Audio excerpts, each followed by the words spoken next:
أعوذ بالله من الشيطان الرجيم بسم الله الرحمن الرحيم التائبون العابدون الحامدون السائحون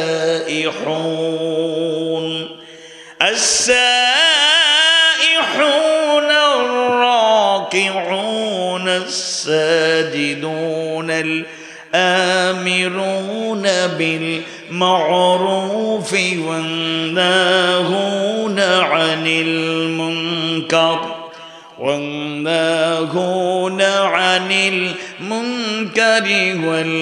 والحافظون لحدود الله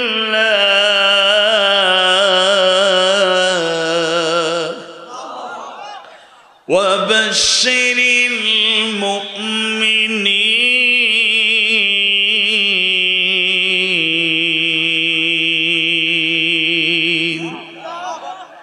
তাদের গুণাবলী হলো আত-তাইবুন তারা তওবাকারী, আল-আবিদুন তারা ইবাদতকারী গোলামি করে, আল-হামিদুন তারা প্রশংসাকারী, প্রশংসা করি কার?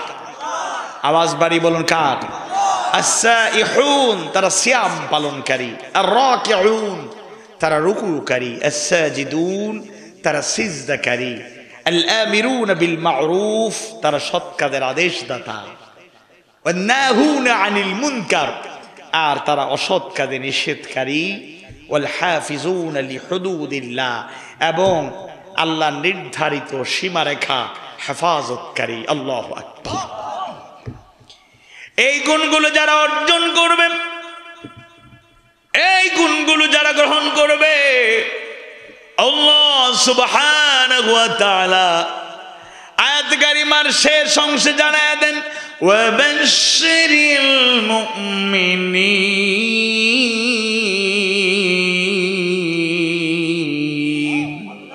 আর হে নবী মুমিনদেরকে সুসংবাদ জানিয়ে দাও। সুবহানাল্লাহ। অর্থাৎ মুমিনদের অত্যাবশ্যকীয় গুরুত্বপূর্ণ এই 9টি গুণ যারা অর্জন করবে তাদের জন্য সুসংবাদ জানিয়ে দিলেন যিনি, তিনি কে? আওয়াজ বাড়িয়ে বলুন কে? একটু খেয়াল করে দেখবেন এই আয়াতের আগে এই আয়াতের সাথে সম্পৃক্ত আর একটা আয়াত আছে, 111 নম্বর আয়াত। আমরা তো 112 নম্বর আয়াত তেলাওয়াত করলাম মুমিনের অনন্য 9টি গুণাবলী। এর আগের আয়াতে শুরুতেই আল্লাহ তাআলা একটা সুসংবাদ জানিয়ে দিয়েছেন যে আল্লাহ তাআলা মুমিনদের জানমাল কিনে নিয়েছেন জান্নাতেরই বিনিময়ে। সুবহানাল্লাহ। নবম সূরা সূরা তাওবার 111 নম্বর আয়াত কারিমার সূচনা লগ্নে কত সুন্দর করে আল্লাহ সুবহানাহু ওয়া তাআলা জানায় দেন ইন্নাল্লাহা আশতারা মিনাল মুমিনিনা আনফুসাহুম ওয়া আমওয়ালাহুম বিআন্না লাহুমুল জান্নাহ يقاتلون في سبيل الله فيقتلون ويقتلون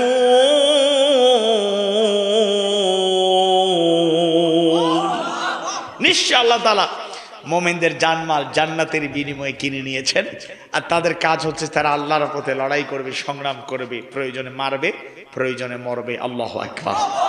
তবে যেহেতু এই অংশটা পড়লাম ভুল বোঝার কারণ নেই, যেহেতু এই সূরাটা মাক্কি না, এই সূরাটা মাদানী। মাক্কি যুগে কোনো যুদ্ধ মারামারি ফরজ হয় নাই, হয়েছিল? সামনে রমাদান একেবারেই নিকটবর্তী, 2 মাস আগে থেকে আল্লাহ রাসূল দোয়া শুরু করতেন আল্লাহুম্মা বারিক লানা ফি রাজাব ওয়া শাবান ওয়া বাল্লিগনা রমাদান। আল্লাহু আকবার। আমরা সবাই পড়ি আমিন।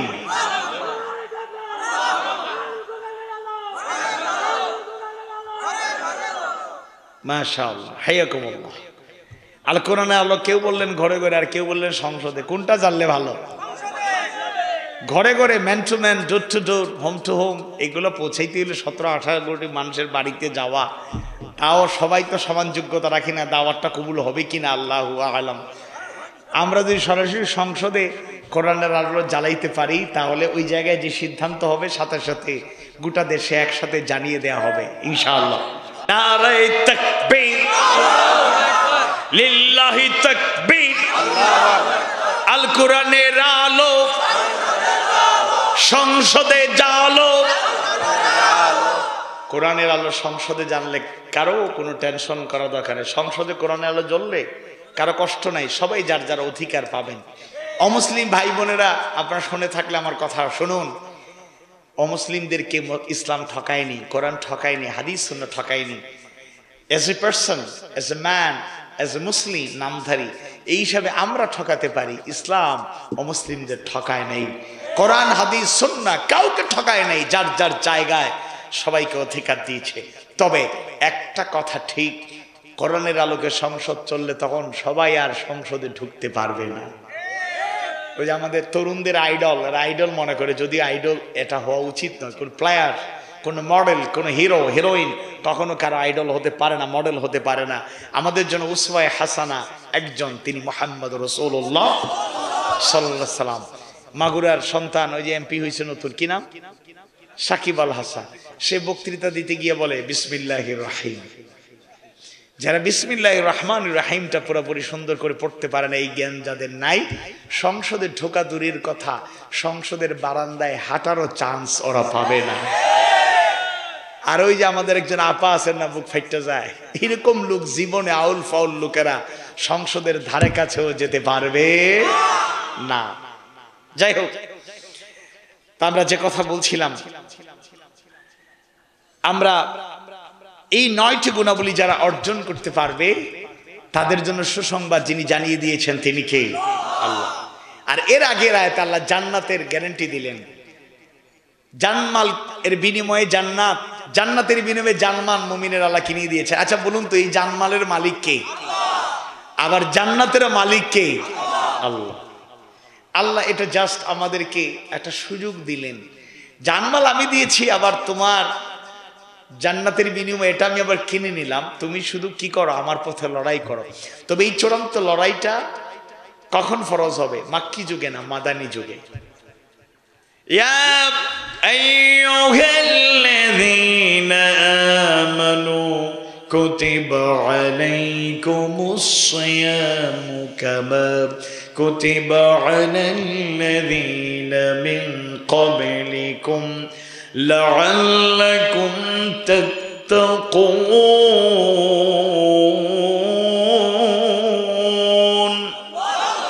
كتب عليكم الصيام كتب أي فرض عليكم الصيام তোমাদের উপর রোজাকে, রমজানের রোজাকে ফরজ করে দেওয়া হয়েছে। ফরজ করেছেন কে? মাক্কি যুগে চূড়ান্ত লড়াই ফরজ নয়। যখন ইসলামী হুকুমত, ইসলামিক স্টেট হয়ে যাবে, ইসলামী সমাজ বিনির্মাণ হয়ে যাবে, আল মাদিনাতুল মুনাওয়ারায় আল হুকুমাতুল ইসলামিয়া, ইসলামিক স্টেট যখন কায়েম হয়ে গেল, তখন বদর থেকে যুদ্ধ শুরু হয়েছে। তখন কুতিবা আলাইকুমুল কিতাল, কুতিবা আলাইকুমুস সিয়াম বলার মাধ্যমে রোজা যাবে ফরজ। ইসলামী সমাজ বিনির্মাণ হয়ে গেলে, ইসলামী রাষ্ট্র হয়ে গেলে, ইসলামী হুকুমাত হয়ে গেলে, তখন কুতিবা আলাইকুমুল কিতাল, চূড়ান্ত লড়াই ফরজ যিনি করেছেন তিনি কে? জিহাদ মানে মারামারি, কাটাকাটি, যুদ্ধ বিগ্রহ নয়। এই ব্যাপারে অনেক ভুল ধারণা আমাদের মধ্যে আছে। আল্লাহর রাসূলের 23 বছরের নবুয়তি জিন্দেগি যদি বোঝার চেষ্টা করেন তাহলে দেখবেন 5টা কাজের ধারাবাহিকতার নাম হলো জিহাদ। কয়টা? 5টা। 1, দাওয়াত। প্রথমে 3টা বছর গোপনে গোপনে দাওয়াত দিয়েছে। আবার যখন আল্লাহর নির্দেশ আসলো ওয়ানযির আশিরাতাকাল আকরাবিন, তখন প্রকাশ্যে দাওয়াত শুরু হয়েছে। হিজরত এর আগ পর্যন্ত 10টা বছর আল্লাহর রাসূল নিজে তায়েফে রক্ত ঝরিয়েছেন, রক্ত দিতে হয়েছে। শিবি আবু তালিবে 3 বছর বন্দী ছিলেন, রাসূল এবং সাহাবায়ে কেরাম। যুদ্ধ হয় নাই, প্রতিবাদ, চূড়ান্ত লড়াইয়ের ডাক আসে নাই। 1 নম্বর দাওয়াত। 2 নম্বর শাহাদাত আলান নাস, মানুষের সামনে ইসলামের বাস্তব প্রতিচ্ছবি হয়ে যেতে হবে। 3 নম্বর আল আমরু বিল মারুফ ওয়ান নাহই আনিল মুনকার, সৎ কাজের আদেশ, অসৎ কাজের নিষেধ। 4 নম্বরে ইকামাতে দ্বীন, দ্বীনকে সব জায়গায় কায়েমের চেষ্টা, প্রাণান্তকর প্রচেষ্টা চালাতে হবে। দিন কায়েম হয়ে গেলে চূড়ান্ত লড়াই তখন ফরজ ইনশাআল্লাহ। কিন্তু 5 নম্বর কাজকে 1 নম্বর কাজ বানাইয়া আমাদের দেশে অনেকেই জঙ্গি হয়ে যাচ্ছে। জঙ্গিবাদের সাথে ইসলামের কোনো সম্পর্ক? আওয়াজ বাড়ি বলুন, জঙ্গিবাদের সাথে ইসলামের সম্পর্ক আছে? ভালো করে শুনুন, ইসলামের অপব্যাখ্যা করে, জিহাদের অপব্যাখ্যা করে যারা জঙ্গিবাদকে বাছাই করে নিয়েছে, যদি আপনাদের এলাকায় এরকম কাউকে পান তাহলে সুকৌশলে বোঝানোর চেষ্টা করেন, না হলে প্রশাসনের সহযোগিতা নিয়ে কয়েকদিন রেস্টের ব্যবস্থা করে দেন। আবার পাশাপাশি আর একটা কথা বলতে চাই, প্রকৃত জিহাদ যারা করে, জিহাদ ফিসাবিলিল্লাহ, ইসলামী আন্দোলন, ইসলামিক মুভমেন্ট যারা করে, যারা উগ্র নয়, উশৃঙ্খল নয়, বিশৃঙ্খল নয়, প্রপার ওয়েতে তারা দিনের কাজ করে যাচ্ছে, তাদেরকে আবার মিথ্যা মামলা দিয়ে কারাগারে নিক্ষেপ করে জুলুম চালালে এরও হিসেব নিকেশ আল্লাহর কাছে একদিন দিতে হবে। উগ্রবাদ, জঙ্গিবাদ, অ্যাগ্রেসিভ অ্যাটিটিউড যেভাবে গ্রহণযোগ্য নয়, একইভাবে কোরআনের আলোকে সঠিকভাবে যদি কেউ জিহাদ করে যায়, দাওয়াত, শাহাদাত আলান নাস, আল আমরু বিল মারুফ ওয়ান নাহি আনিল মুনকার, ইকামত দ্বীনের আন্দোলন যদি চালিয়ে যায়, তার বিরুদ্ধে কোনো আঘাত আসলে, নির্যাতন আসলে, তার উপর জুলুম আসলে আল্লাহর আদালতে বিচার হবে। বান্দার হক নষ্ট করার কারণে আল্লাহ চাইলে দুনিয়াতেও তার পাই পাই হিসেব গ্রহণ করা হবে। এজন্য মুমিনদেরকে সবর করতে হবে, ধৈর্য ধারণ করতে হবে। সূরা তাওবা 112 নম্বর আয়াত কারিমায় আল্লাহ সুবহানাহু ওয়া তাআলা মুমিনদের, মুমিনাদের অনন্য 9টা গুণাবলীর কথা জানায় দেন। এর মধ্যে 1 নম্বরে হলো আত-তাইবুন,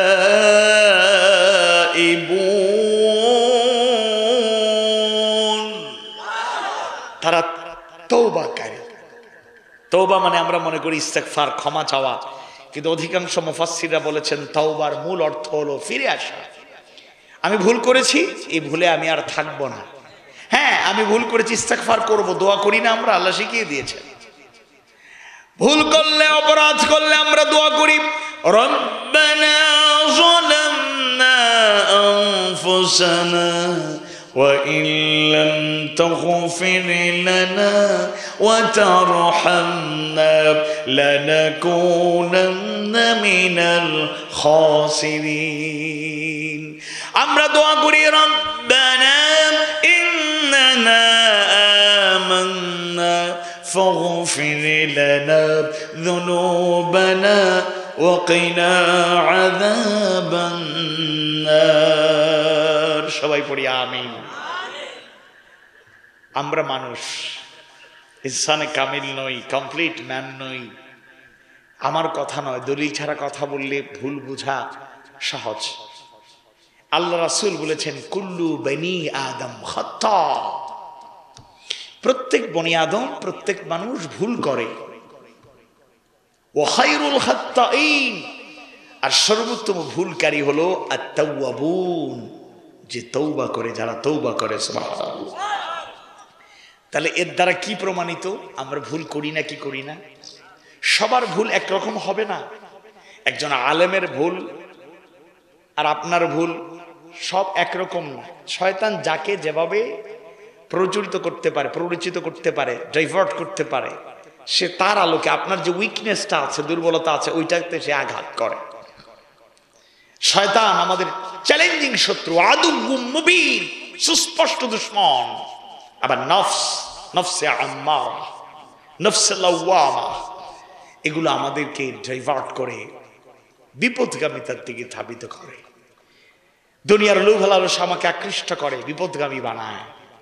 আবার যুবক যারা, ইয়ং জেনারেশন, আজকে ভুল হওয়ার রাস্তা বেশি না কম? আওয়াজ বাড়ি বলুন, বেশি না কম? বেশি। তরুণ প্রজন্মকে ধ্বংস করে দেওয়ার জন্য আয়োজনের কোনো অভাব নেই। আর মা বোনদের মনে ভুল হয় না নাকি?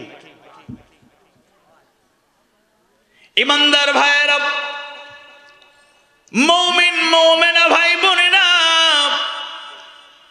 আল্লাহ সুবহানাহু ওয়া তাআলা মানবতার হেদায়েতের জন্য, হেদায়েতের পথ নির্দেশনা দেওয়ার জন্য যাকে নবী রাসূল হিসেবে প্রেরণ করলেন, যদিও তিনি খাতামুন নবীন, শেষ নবী, শেষ পয়গম্বর, কিন্তু তিনি সাইয়্যিদুল মুরসালিন, নবী রাসূলদের সরদার, বিশ্ব নবী মুহাম্মদুর রাসূলুল্লাহ সাল্লাল্লাহু আলাইহি ওয়াসাল্লাম, যার কোনো গুনাহ নাই, তিনি মাসুম।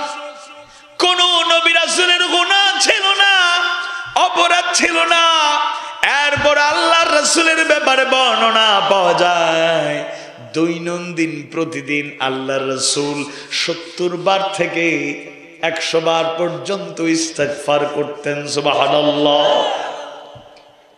আল্লাহর রাসূল রাতের পর রাত কিভাবে কাটায় দিতেন, সূরা মুজাম্মিল পড়লে, প্রথম কয়েকটা আয়াত কারিমার তাফসীর বললে পরিষ্কার হয়ে যাবে। আর অনেক বর্ণনা, হাদিসের বর্ণনা পাওয়া যায়। বিসমিল্লাহির রহমানির রহিম।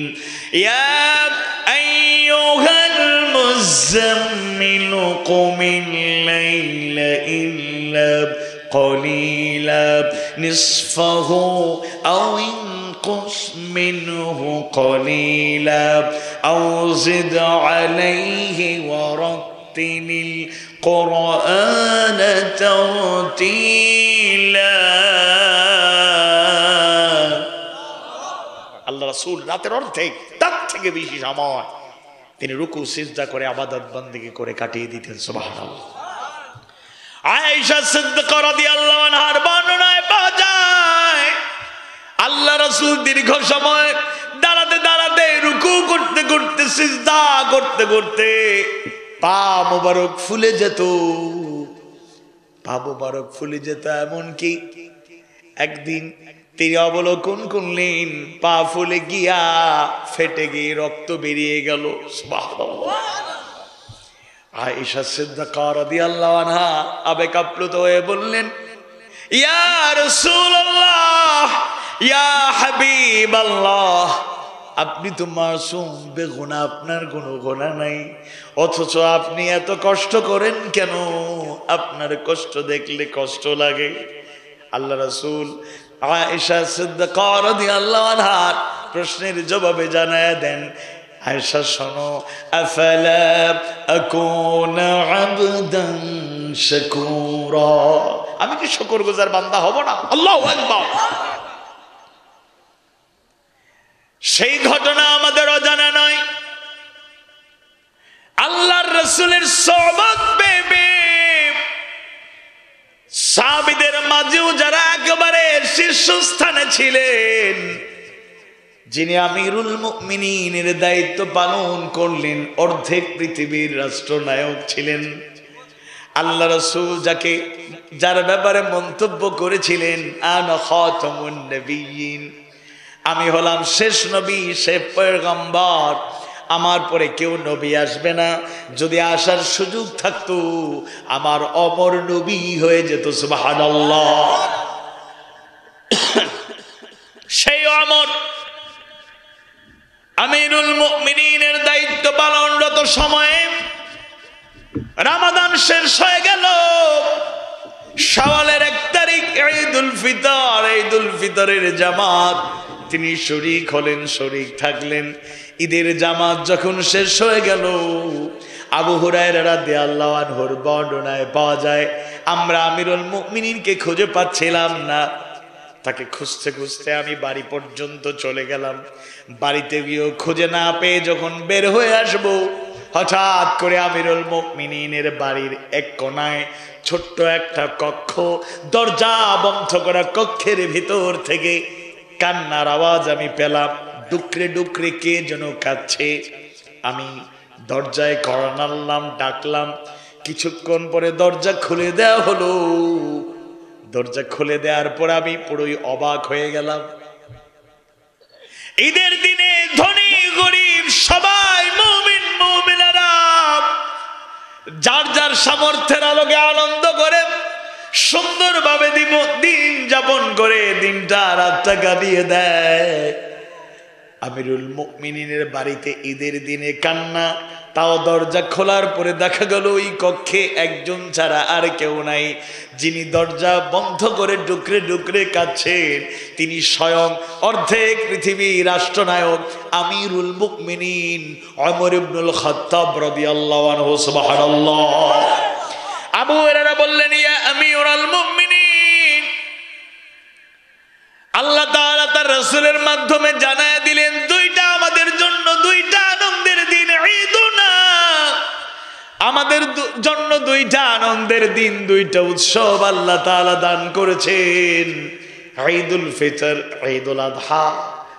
হে আমিরুল মুমিনিন, ধনী গরিব সবাই তো আনন্দ করছে, এই দিনে আপনাকে কিসে কান্নার ব্যবস্থা করে দিল? আমিরুল মুমিনিন আসলে কাউকে দেখাতে চান নাই, গোপনে গোপনে আল্লাহর কাছে তিনি কাঁদছিলেন, ফরিয়াদ করছিলেন। যেহেতু আবু হুরায়রা দেখেছেন, এবার জবাবে আমিরুল মুমিনিন জানায়া দেন, হে আবু হুরায়রা শোনো, আমরা তো সেই হাদিস জানি, আল্লাহর রাসূল বলেছেন, মান সামা রমাদান ঈমানান ওয়া ইহতিসাবান গুফিরা লাহু মা তাকদ্দামা মিন যামবি। যে ব্যক্তি রমাদানে ঈমানের সাথে এবং ইহতিসাবের সাথে সিয়াম সাধনা করবে, তার অতীতের গুনাহ খাতা মাফ করে দেয়া হবে। সুবহানাল্লাহ। হ্যাঁ বোনেরা, আমিও সিয়াম সাধনা করেছি। ঈদের জামাত যখন শেষ হয়ে গেল, মনকে সান্ত্বনা দিতে পারছিলাম না, বারবার এই কথা মনে পড়ছিল, আরে সবাই সিয়াম সাধনা করেছে, আমি আমারও সিয়াম সাধনা করলাম, আল্লাহ কি আমার সিয়ামকে কবুল করেছেন কিনা? এই চিন্তা থেকে আমি কাউকে দেখাতে চাই নাই, গোপনে গোপনে আমি আল্লাহর কাছে একা একই ফরিয়াদ করছিলাম, ইস্তেগফার করছিলাম। সুবহানাল্লাহ। আর আমরা, আমাদের মধ্যে অনুভূতিই নাই, ভুলের পর ভুল করি। মনে রাখবেন, অনেকগুলো কারণ আছে, এর মধ্যে মৌলিক তিনটা শর্ত আছে, তিনটা মাধ্যম আছে। তওবা, ইস্তেগফার, দোয়া কবুল হবে, তিনটা শর্ত প্রযোজ্য, তিনটা শর্ত মানতেই হবে, নতুবা আপনার আমার দোয়া কবুল হবে না, তওবা কবুল হবে না। এক নাম্বার, আল্লাহ তো সব জানেন, এরপর আমি তো আসামি, আমাকে স্বীকৃতি দিতে হবে, আল্লাহ আমি এই অপরাধ করেছি। দুই নাম্বার, ক্ষমা চাইতে হবে, ইস্তেগফার করতে হবে, আল্লাহ ভুল করেছি, মাফ করে দাও। তিন নাম্বার, ওয়াদা করতে হবে এই ভুল আর করা যাবে না, ফিরে আসতে হবে।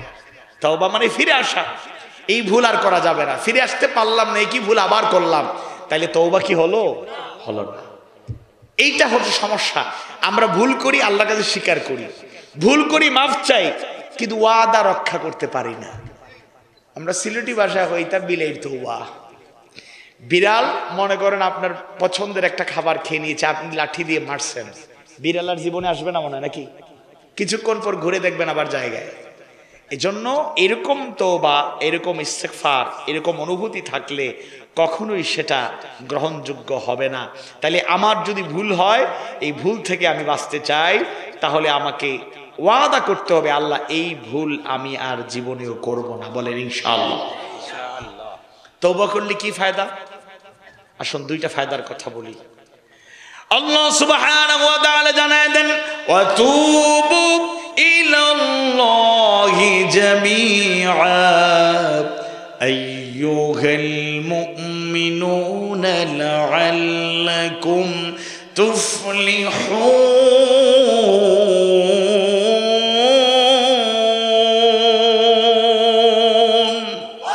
হে মুমিনগণ, তোমরা সকলে আল্লাহর নিকট তওবা করো, যাতে তোমরা সফল কাম হতে পারো। তাইলে তওবা করলে সফল কাম যিনি বানাবেন তিনি কে? আওয়াজ বাড়ি বলুন, কে? আবার তওবা করলে কি ফায়দা হয় আল্লাহ তাআলা জানায় দেন, ইল্লা মান তাবা ওয়া আমানা ওয়া আমিলা আমালান সালিহান ফাউলাইকা ইউবাদদিলুল্লাহু সাইয়্যাতিহিম হাসানাত ওয়া কানাল্লাহু গফুরার রহিমা।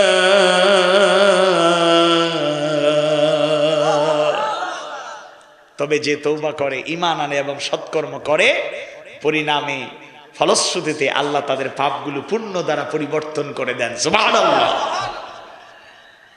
আল্লাহ অতীব ক্ষমাশীল, পরম দয়ালু। তাইলে আরেকটা ফজিলত পাইলাম, তওবা করলে আমার যে পাপগুলো আছে এগুলোকে আল্লাহ পুণ্য দিয়ে বদলায়া দিবেন। সুবহানাল্লাহ, সুবহানাল্লাহি ওয়া বিহামদি, সুবহানাল্লাহিল আযীম। আল্লাহ তুমি আমাদেরকে তওবাকারীদের কাতারে শামিল করো, বলেন আমিন। আওয়াজ বাড়িয়ে বলুন আমিন। এরপরে 2 নাম্বার হলো আল আবিদুন। 1 নম্বরে পাইলাম আত-তাইবুন, 2 নম্বরে আল আবিদুন। গোলামি করব কার? আওয়াজ বাড়িয়ে বলুন গোলামি করব কার? এই ক্ষেত্রে সহজ, কারণ এই আলোচনাটা বেশি হয়। আমরা আল্লাহর গোলাম, গোলামির জন্য আল্লাহ সৃষ্টি করেছেন, এটা বেশি আলোচনা হয় নাকি হয় না? নিয়মিত। আর আপনারা নিজেরাও এগুলো আলোচনা করেন। আল্লাহ তো গোলামির জন্য সৃষ্টি করছেন, যদিও গোলামি ঠিক মতো করতে পারি না। সূরা আয-যারিয়াতের 56 নম্বর আয়াত কারিমায় আল্লাহ সুবহানাহু ওয়া তাআলা আমাদেরকে, মানুষদেরকে কেন সৃষ্টি করলেন, জিন জাতিকে কেন সৃষ্টি করলেন, মূল কারণ জানায়া দেন। সূরা আয-যারিয়াতের 56 নম্বর আয়াতে কারিমা আল্লাহ তাআলা জানায়া দেন, ওয়া মা খালাকাতুল জিন্না ওয়াল ইনসা ইল্লা লিয়াবুদুন।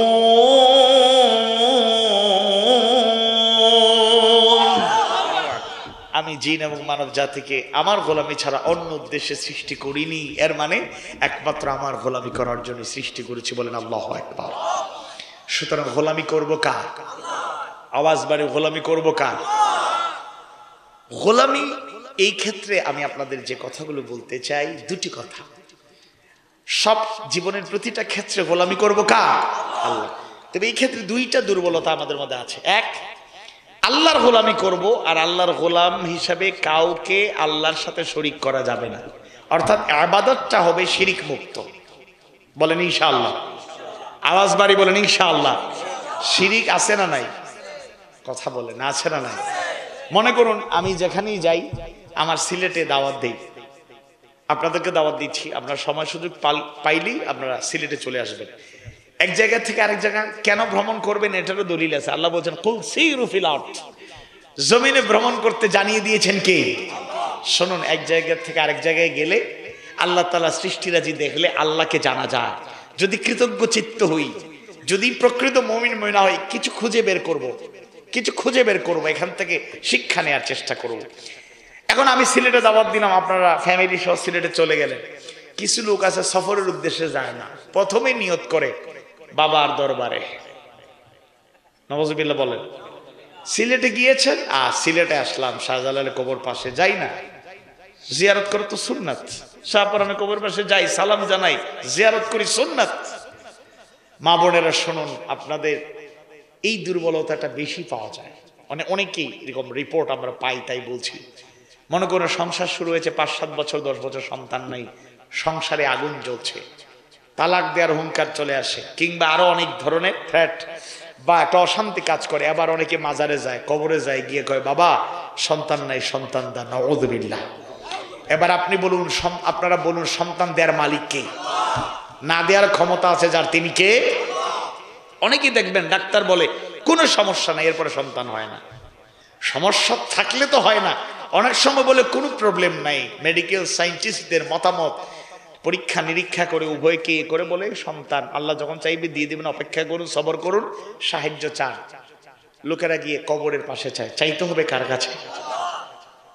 হ্যাঁ, যদি কিছু সাহায্যের দরকার হয় আল্লাহ এই পদ্ধতি শিক্ষা দিয়েছেন, কিভাবে সাহায্য গ্রহণ করতে হয় জানিয়ে দিয়েছেন কে? দ্বিতীয় সূরা, সর্বপ্রিয় সূরা, সূরাতুল বাকারা 153 নম্বর আয়াত কারিমায় আল্লাহ সুবহানাহু ওয়া তাআলা জানায়া দেন, ইয়া আইয়ুহাল্লাযীনা আমানুস্তাঈনু বিস-সাবরি ওয়াস-সালাহ ইন্নাল্লাহা মা'আস সাবিরিন।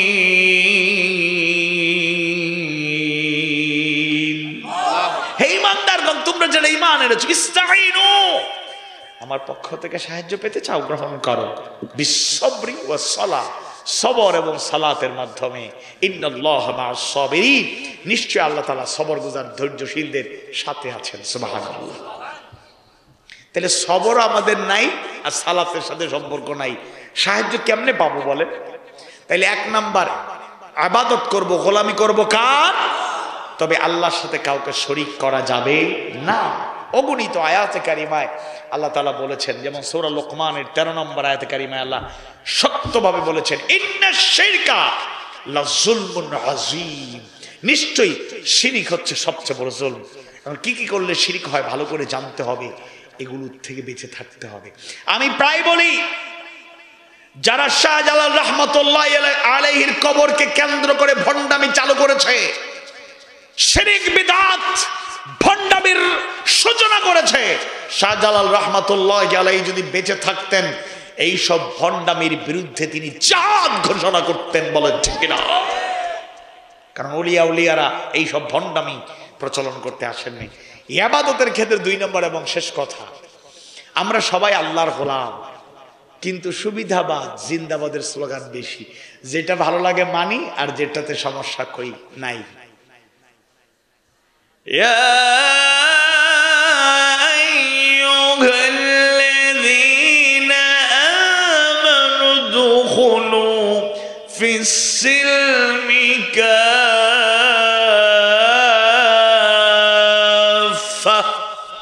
হে ঈমানদারগণ, তোমরা যারা ঈমান এনেছো, উদখুলু, তোমরা প্রবেশ করো, ফিস-সিলমি, ইসলামের মধ্যে, কাফা, পরিপূর্ণ রূপে। ইসলাম is the complete code of life, পূর্ণাঙ্গ জীবন বিধান। আল্লাহ অন্য আয়াতে বলছেন, আফাতুমিনুনা বিবাদিল কিতাব ওয়া তাকফুরুনা বিবাদ, তোমরা কি কিতাবের কিছু মানবা, কিছু ছেড়ে দেবা? এটা কি কোনো মুমিন করতে পারে? পরিপূর্ণরূপে ঈমানদার হওয়ার জন্য চেষ্টা করতে হবে, পরিপূর্ণরূপে। যেমন উদাহরণস্বরূপ আমি একটু কয়েকটা আয়াত আপনাদের সামনে একটু পেশ করি। তুমিনুনা বিল্লাহি ওয়া রাসূলিহি, আল্লাহ তাআলা বললেন তোমরা আল্লাহ রাসূলের প্রতি ঈমান আনো। আবার এর সাথেই বললেন, ওয়া তুজাহিদুনা ফি সাবিলিল্লাহি বিআমওয়ালিকুম ওয়া আনফুসিকুম, তোমরা আল্লাহর পথে জান এবং মাল দিয়ে জিহাদ করো। এবার ঈমান, যদিও ঈমানটা বুঝলেই যথেষ্ট ছিল, পরিপূর্ণরূপে ঈমান বুঝি না, কিন্তু বাহ্যিকভাবে ঈমান বলতে সহজ বিশ্বাস যেটা বুঝি এটা মানি। আবার জিহাদ শুনলে ভয় পাই। আকিমুস সালাহ, আকামুস সালাহ ওয়া ইউকিমুনাস সালাহ ওয়া আকিমিস সালাতা লিযিকরি, সালাত কায়েমের কথা যিনি জানায়া দিয়েছেন তিনি কে? এটা মানতে আমাদের, যদিও কায়েমের চেষ্টা সবাই করি না, আদায়ের চেষ্টা করি। আবার আল্লাহ বলছেন, আনা কিমুদ্দিন ওয়ালা তাতাফাররাকু ফীহ, আকিমুদ্দিন, দিনকে কায়েম করো। এবার এটা অনেকে মানতে চাই না। আগেই বলেছি, কুতিবা আলাইকুমুস সিয়াম, রমজানের রোজা আল্লাহ ফরজ করেছেন। আবার কুতিবা আলাইকুমুল কিতাল, চূড়ান্ত লড়াইও একটা সময় ফরজ, লোকেরা অনেকেই পাশ কাটিয়ে যায়। যাকাত বলার কারণে যাকাত দিতে আমরা অনেকেই প্রস্তুত। ওয়ালিল্লাহি আলান নাসি হিজ্জুল বাইতি মান ইসতাতা ইলাইহি সাবিলা, সামর্থ্যবানদের জন্য হজ করা ফরজ, এটা আমরা মানতে রাজি আছি। কিন্তু ওই যে 11 নম্বর আয়াতে বললাম, 111 নম্বর আয়াত, ইন্নাল্লাহা ইশতারা মিনাল মুমিনিনা আনফুসাহুম ওয়া আমওয়ালাহুম বিআন্না লাহুমুল জান্নাহ ইউকাতিলুনা ফি সাবিলিল্লাহি ফায়াকতুলুনা ইউকতালুন। দেখা যায় এই ক্ষেত্রে আমরা পাশ কাটিয়ে যাই। আল্লাহ তাআলা বলেন, ওয়া আহাল্লাল্লাহুল বাই'a ওয়া হারামার রিবা,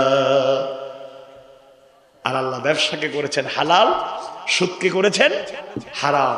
আওয়াজ বাড়িয়ে বলুন তো, সুদ হালাল না হারাম? আওয়াজ বাড়িয়ে বলুন, সুদ হালাল না হারাম? যারা বলছেন না, মনে হচ্ছে সামথিং ইজ রং, কিছু ঝামেলা আছে।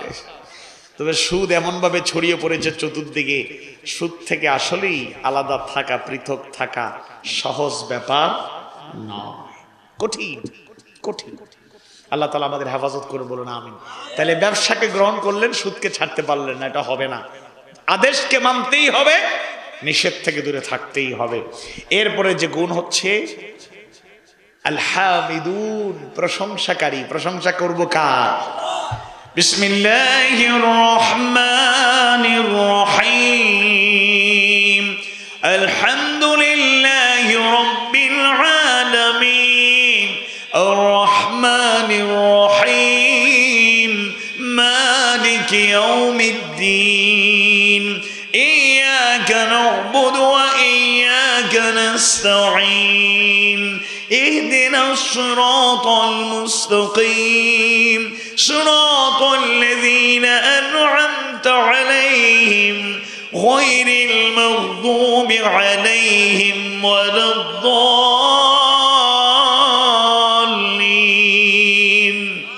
آمين। তাহলে প্রশংসা কিভাবে করতে হবে শিখিয়েছেন স্বয়ং আল্লাহ সুবহানাল্লাহ। প্রশংসার বাক্য হচ্ছে আলহামদুলিল্লাহ। সমস্ত প্রশংসা কার জন্য? আওয়াজ বাড়ি বলুন, কার জন্য? তিরমিজি শরীফের 3383 নম্বর হাদিসের বর্ণনা, আফদালুদ দুআই আলহামদুলিল্লাহ, সর্বোত্তম দোয়া হলো আলহামদুলিল্লাহ।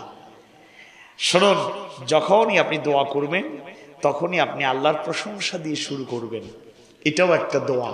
সুবহানাল্লাহ। এরপরে মুসলিম শরীফের 223 নম্বর হাদিসের অংশ, সেটা আমাদের জানা, আলহামদুলিল্লাহি তামলাউল মিজান, আর আলহামদুলিল্লাহ মিজানকে পূর্ণ করে। সুবহানাল্লাহ। তাইলে সদা সর্বদা প্রশংসা করব যার। আওয়াজ বাড়িয়ে বলুন তো তিনি কে? আওয়াজ বাড়িয়ে বলুন তিনি কে?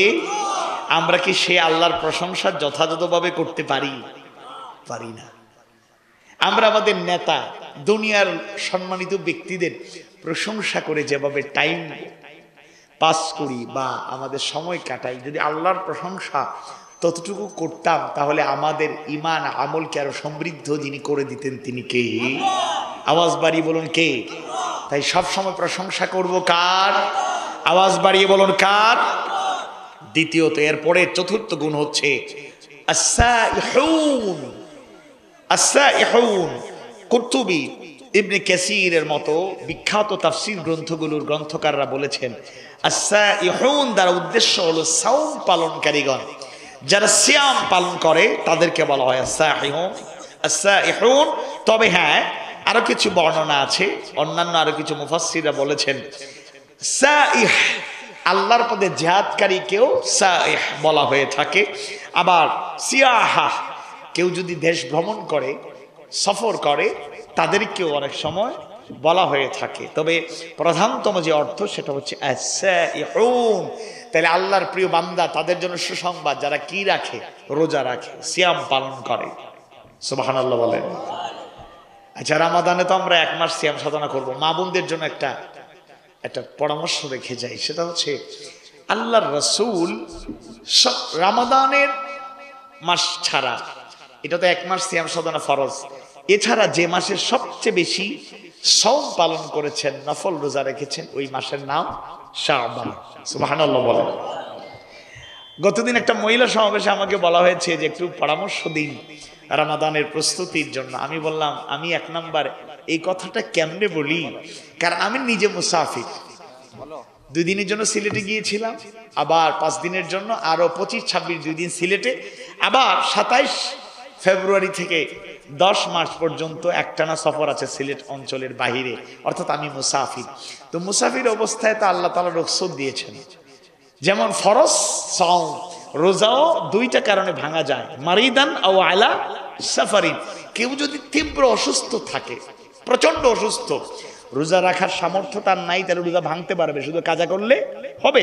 আর আরেকটা অবস্থান হলো মুসাফির যদি থাকে। মুসাফিরদেরকে আল্লাহ তাআলা এত সুযোগ দিয়েছেন, যেমন মনে করুন আজ কালকে নড়াইলে মাহফিল করার কারণে আজকে আসতে তুলনামূলক কষ্ট হয়েছে কম, কিন্তু রাতে শেষ হওয়ার সাথে সাথেই রওনা হব 306 কিলোমিটার। ঢাকায় যাব কত কিলোমিটার? একটানা প্রাইভেট গাড়ি নিয়ে জার্নি করা। যদি বাসে যান আপনি, তাইলে আপনারা টেনশন নাই, বাস ড্রাইভার চালাবে আর আপনি চলতে থাকবেন। প্রাইভেট গাড়িতে আপনি যদি ড্রাইভারের উপর, আল্লাহর উপর ভরসা করে, আমির ভাই চলতে থাকুক, আর আপনি আরামে ঘুমায় থাকেন, তাইলে কখন যে স্থায়ী ঘুমের ব্যবস্থা হয়ে যাবে আমরা কেউ বলতে পারি না। বলতে পারেন একমাত্র কে? স্থায়ী ঘুম। বুঝতে পারছেন তো? বক্তাদের উল্লেখযোগ্য গাড়ি অ্যাক্সিডেন্ট হয় শুধু ঘুমের কারণে, রাতের পর রাত। আল্লাহ সবাইকে হেফাজতে রাখুন, বলুন আমিন। আপনারা দোয়া করবেন তো ইনশাআল্লাহ। তো মুসাফির হিসাবে আমি নিজেই তো নফল সওম পালন করতে অক্ষম প্রায়, এজন্য আমি ব্যক্তিগতভাবে কথাটা বলতে কষ্ট হচ্ছে বা কেমনে বলি ভয় লাগছে। তবে এরপরে পরামর্শ রাখবো মা বোনদেরকে, বিশেষ করে যাদের রোজাগুলো কাজা আছে, অতীতের কাজাগুলো জমা করতে করতে হ্যাঁ শাবান মাসে রাখবো এরকম করে করে কিন্তু চলে যায়। আপনারা দুর্বলতা না করে নফল সম পালন করুন, আর যাদের কাজা আছে রমাদান আসার আগেই কাজাগুলো আদায়ের চেষ্টা করুন। আল্লাহ বুঝার তৌফিক দিন, বলুন আমিন। আওয়াজ বাড়িয়ে বলুন আমিন। এরপরের যে গুণটা সেটা হচ্ছে অত্যন্ত গুরুত্বপূর্ণ, দুইটা একসাথে আমরা বলতে পারি। আর রাকিউন সাজিদুন, রুকুকারী সিজদাকারী। রুকু করি সিজদা করি আমরা কোন ইবাদতে? নামাজের ব্যাপারে আপনাদেরকে বলতে চাই। আমরা তো সবাই ইমানদার, কিছু লোক আছে মনে করেন এক মুরব্বী দেখতেছে, মুতাওয়াল্লি সাহেব বা সেক্রেটারি সাহেব বা ইমাম সাহেব বা মুয়াজ্জিন সাহেব, হঠাৎ করে দেখলেন একটা যুবক মসজিদে ইদানিং কালে দেখা যায় না, পাওয়ার পরে যুবক তোমার কি হলো, ভাতিজা তোমার কি, তোমাকে নামাজে দেখি না। বলে হ্যাঁ চাচা ইদানিং কালে নামাজে একটু গাফলতি হচ্ছে। তবে চাচা চিন্তা করেন না, ইমান কিন্তু ঠিক আছে। রমজান মাসে দিনের বেলায় রেস্টুরেন্টগুলোতে লেখা থাকে অমুসলিম ভাই বোনদের জন্য খাবারের সুব্যবস্থা আছে। আসলে দেখবেন ঢুকে দেখবেন অমুসলিমরা নাই, কেন ওরা তো বাড়িতে বাসা খাইতে পারে। হোটেলে রেস্টুরেন্টে একটু উকি দিলেই দেখবেন মুসলমানের ছেলেরা খায়। আহারে তুমি রোজা রাখো নাই? সাহারিও সবার আগে খাইছি, ইফতারও সবার আগে করব, কিন্তু বাসার কেউ জানে না। কাউরে বইলেন না প্লিজ, একটু গাফলতি হয়ে গেছে, রোজা রাখতে কষ্ট হচ্ছে, অনেক দিনে অভ্যাস নাই। তবে চিন্তা করেন না, ইমান কিন্তু ঠিক আছে। নাউজুবিল্লাহ বলেন। ইমান জিনিসটাই বুঝতে পারে নাই। ইমানদার সে আবার ইচ্ছাকৃতভাবে কেমনে নামাজ ছেড়ে দেয়। ফারকু বাইনাল মুমিনি ওয়াল কাফিরি তারকুস সালাহ। আমি যদি ইমানদার হই, ইমান আনার পরে আমি আল্লাহর গোলাম যদি দাবি করি, গোলাম বান্দা বান্দি দাবি করার পরে এক নাম্বার প্রধানতম ইবাদতের নাম হলো সালাত। সালাত নামাজ, বলেন ঠিক কিনা? এটা আমার কথা না, কার কথা? সূরা তাহার 14 নম্বর আয়াত কারিমায় আল্লাহ সুবহানাহু ওয়া তাআলা জানালেন দেন, ইন্নানি আনাল্লাহু লা ইলাহা ইল্লা আনা ফা'বুদনি ওয়া আকিমিস সালাতা লিযিকরি।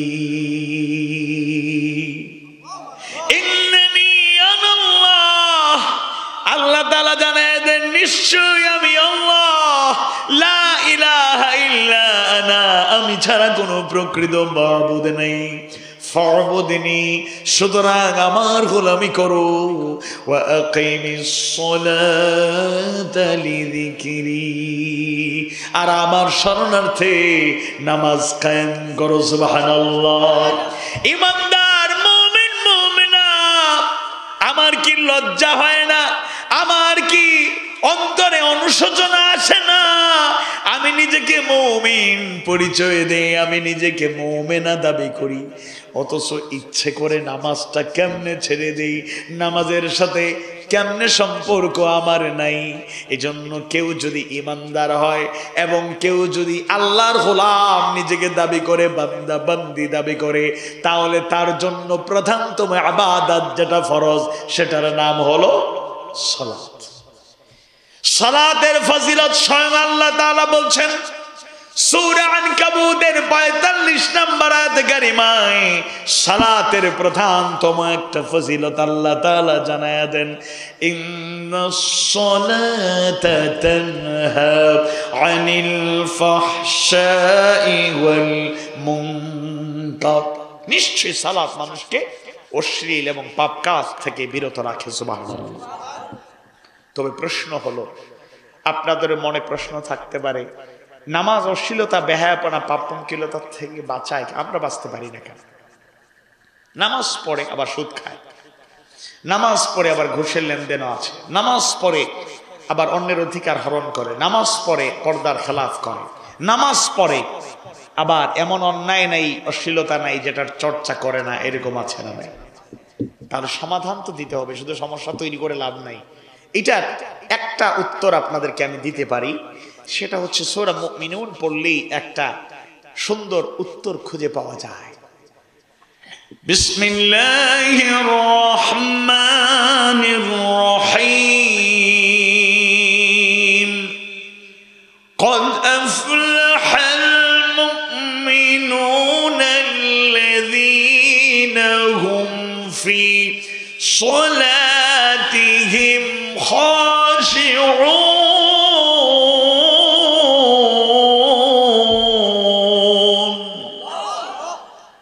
قد أفلح المؤمنون অবশ্যই মুমিনরা সফল হয়েছে।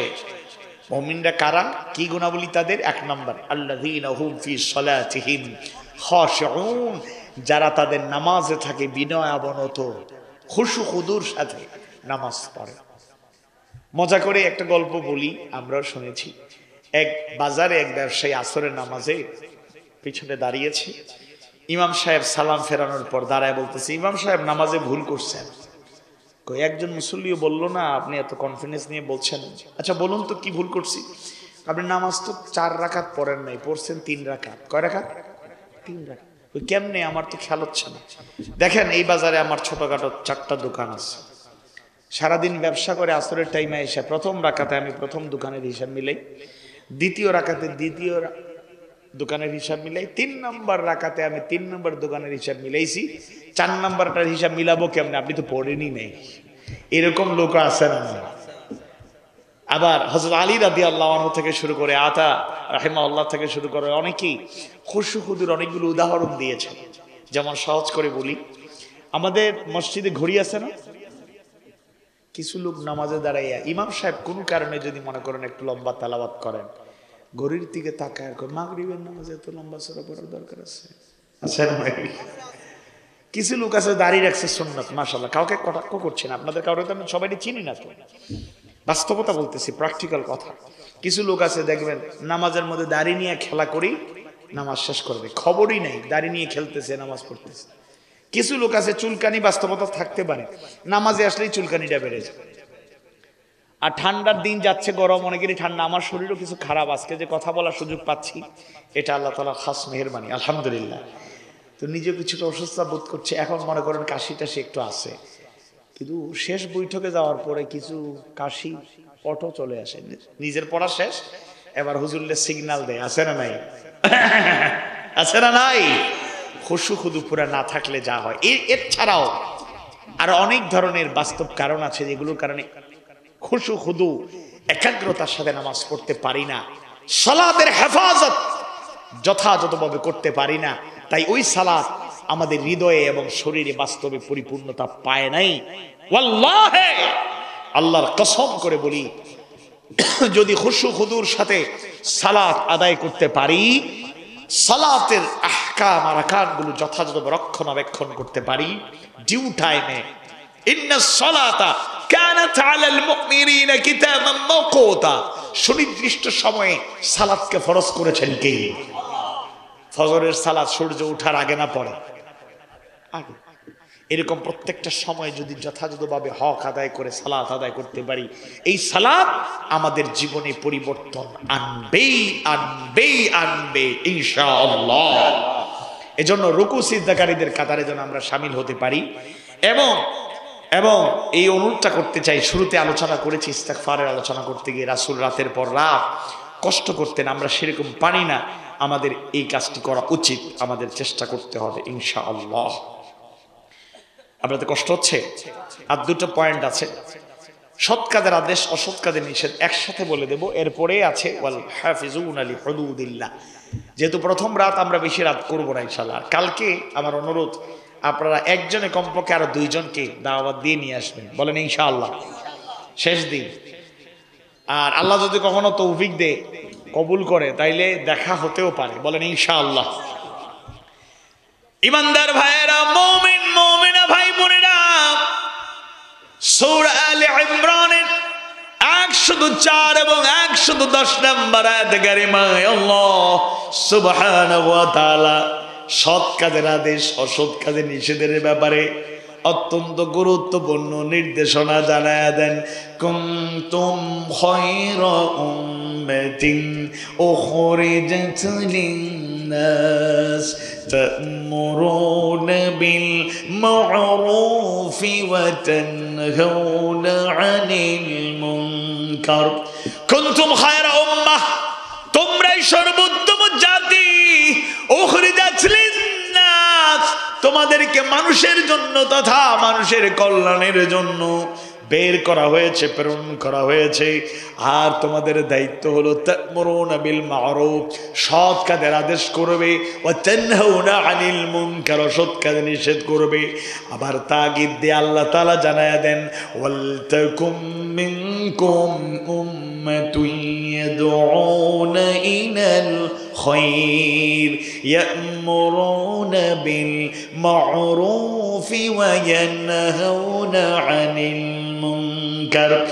আর তোমাদের মধ্যে অবশ্যই একদল লোক থাকতে হবে যারা মানুষকে খায়রের দিকে, কল্যাণের দিকে আহ্বান করবে, দাওয়াত দেবে, সৎ কাজের আদেশ করবে, অসৎ কাজে নিষেধ করবে। তাই আমরা যারা মুমিন সৎ কাজের আদেশ করার দরকার আছে না নাই? অসৎ কাজে নিষেধ করার দরকার নেই, কারণ অসৎ কাজে নিষেধ করলে তো বিপদ মুসিবত ঝক্কি ঝামেলা একটু একটু আসবে, নাকি আসবে না?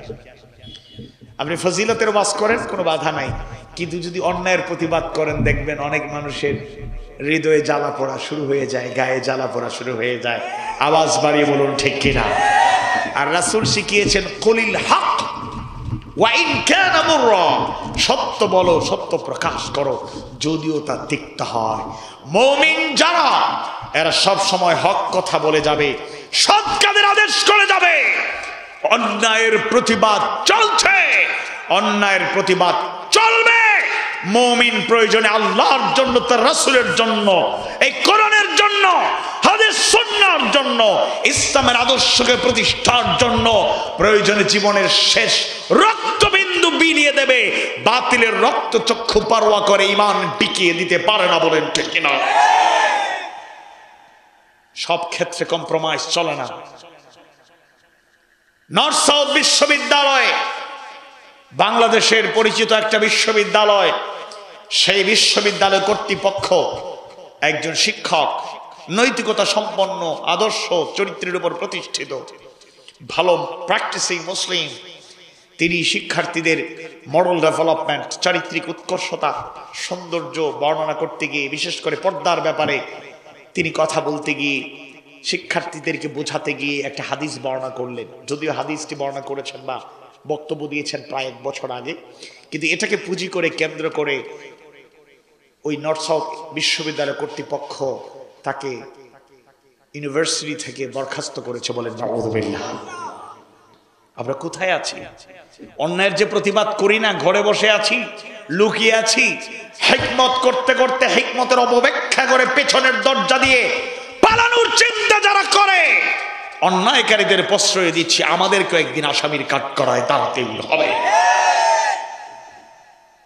মগের মুল্লুক নয়। বাংলাদেশ 90% মুসলমানের দেশ। বাংলাদেশ ওলিয়া উলিয়ার বাংলাদেশ, পীর মাশায়েখের বাংলাদেশ, উলামায়ে কেরামের বাংলাদেশ, তাওহীদ প্রিয় মানুষের বাংলাদেশ। এই বাংলাদেশে হাদিস বর্ণনা করলে বিশ্ববিদ্যালয়ের শিক্ষকতা করা যাবে না। একজন সাধারণ মানুষ, আদর্শ নাগরিক, কোন মুসলমান কখনোই মেনে নিতে পারে না। আমরা বলবো অবিলম্বে সেই শিক্ষক ডক্টর নূর মোহাম্মদ মল্লিক সাহেবকে বহাল করা হোক সপদের সসম্মানে, তাকে আবারও শিক্ষকতার সুযোগ দেওয়া হোক। নতুবা নর্থ সাউথ বিশ্ববিদ্যালয়ে কেমনে চলে বাংলাদেশের নাগরিক মুসলমানরা আগামীতে এই সিদ্ধান্ত নেবে, বলেন ঠিক? শুনুন, আমরা যত বেশি কৌশলী হতে গিয়েছি, যত বেশি নরম হয়ে গিয়েছি, বাতিলরা এগুলো খুশি হয়, আরো চেপে ধরে। Life is one time. দুনিয়ার জীবন কয়টা? এটা প্রথম এবং শেষ না। এত ভয় কিসের? আল্লাহর ফয়সালা না আসলে কেউ আমাকে মারতে পারবে? আর আল্লাহর ফয়সালা আসলে সবাই মিলে আমারে বাঁচাইতে পারবেন? কিসের এত টেনশন? এজন্য অনুরোধ করতে চাই, সৎ কাজের আদেশ এবং অসৎ কাজে নিষেধ করে যেতেই হবে। আজকে চতুর্দিকে অন্যায় বিচার চলছে, আমরা প্রতিবাদ করি না, দেখেও না দেখার ভান করি, বলতে চাই আবার বলি না, দ্বিধা করি। যদি আবার কথা শোনে না, অমান্য করে, কিংবা বেয়াদবি করে আমার সম্মান কমে যাবে, আপনার সম্মান বাঁচাইতে বাঁচাইতে অন্যায় বেড়ে একেবারে আঙ্গুল ফুলে কলা গাছ হয়ে গেছে, ছোট ছিল এখন অনেক বড় হয়ে গেছে, বলেন ঠিক কিনা? কত রকমের অপকর্ম এখন গ্রামে গঞ্জে পর্যন্ত চলে এসেছে, এগুলো বর্ণনাতীত, বর্ণনাতীত। আল্লাহ তাআলা সবাইকে হেফাজতে রাখুন, বলুন আমিন। আল্লাহ রাসূল শিখিয়েছেন, মান রাআ মিনকুম মুনকারান ফালিয়ুগাইয়িরু বিয়াদিহি। অন্যায়ের প্রতিবাদের 1 নম্বর মাধ্যম হল হাত তথা শক্তি। বীরের জাতি যখন থেকে ভীরু হয়ে গিয়েছে, যারা বাঘের গর্জন দিত এরা বিড়ালের মতো যেদিন থেকে মিউ মিউ করা শিখে গিয়েছে, সেদিন থেকেই বাতিলের খড়গহস্ত, বাতিলের রোশানল আরো বেড়ে গিয়েছে, বলেন ঠিক কিনা? সৎ কাজের আদেশ করে যাবেন, অসৎ কাজ থেকে জাতিকে রক্ষা করার জন্য চেষ্টা করবেন ইনশাআল্লাহ।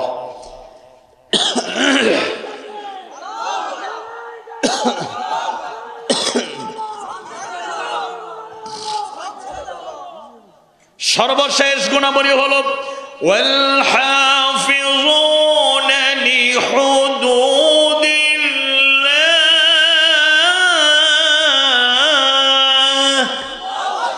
আর তারা আল্লাহ নির্ধারিত সীমারেখার হেফাজতকারী। আল্লাহ যতটুকু সীমারেখা দিয়েছেন এটাকে তারা ক্রস করে না। যেই বিধান দিয়েছেন, যেগুলো পজিটিভ গ্রহণীয় এগুলো গ্রহণ করতে হবে, যেগুলো নেগেটিভ এগুলোকে বর্জন করতে হবে। মা বোনেরা তো অনেকেই বসে আছেন, তাদের ব্যাপারে কথা আলাদাভাবে বলা হয় না, যদিও সামষ্টিকভাবে যে কথাগুলো বলেছি ওনাদের জন্য এই কথাগুলো আছে। এরপর বলতে চাই, আল্লাহর সীমারেখা, পর্দাকে আল্লাহ ফরজ করেছেন না নফল করেছেন? আওয়াজ বাড়িবেন, ফরজ না নফল? وقرنا في بيوتكن ولا تبرجن تبرج الجاهلية الأولى।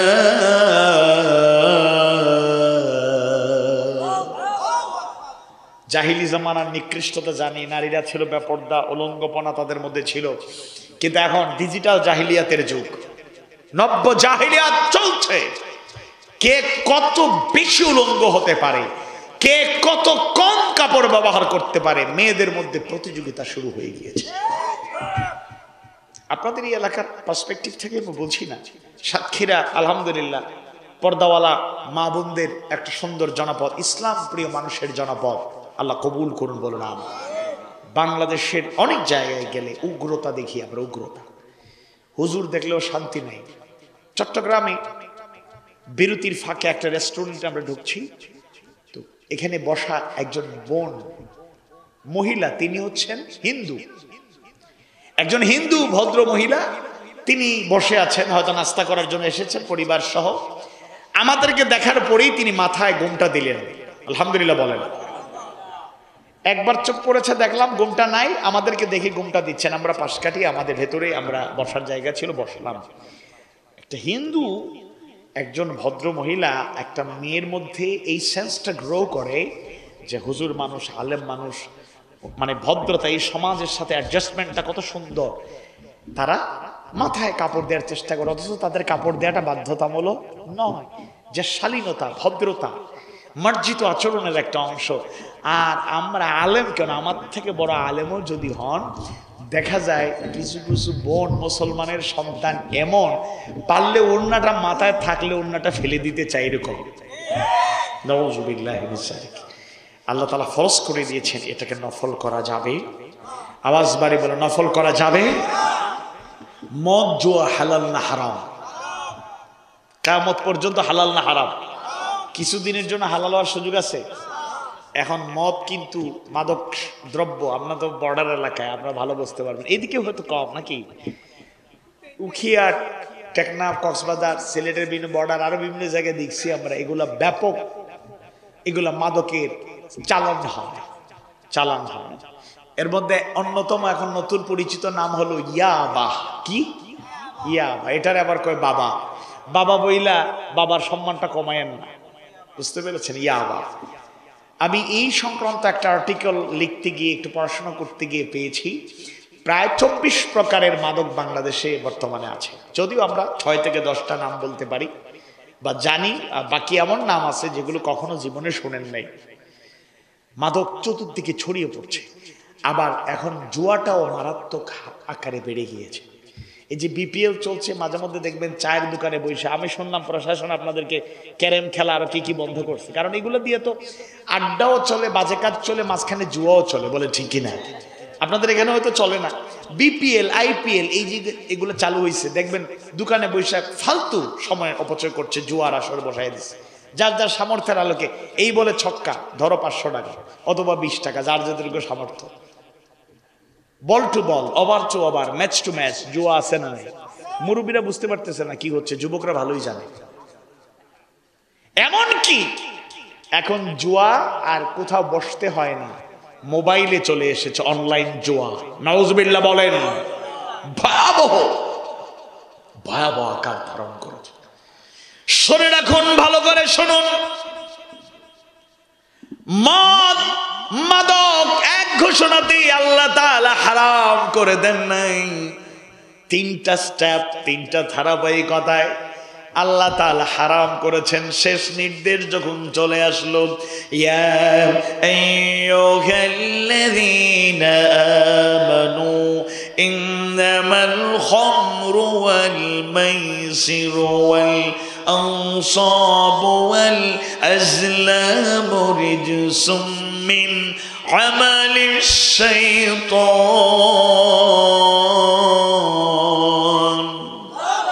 ফাজতানিবুহ।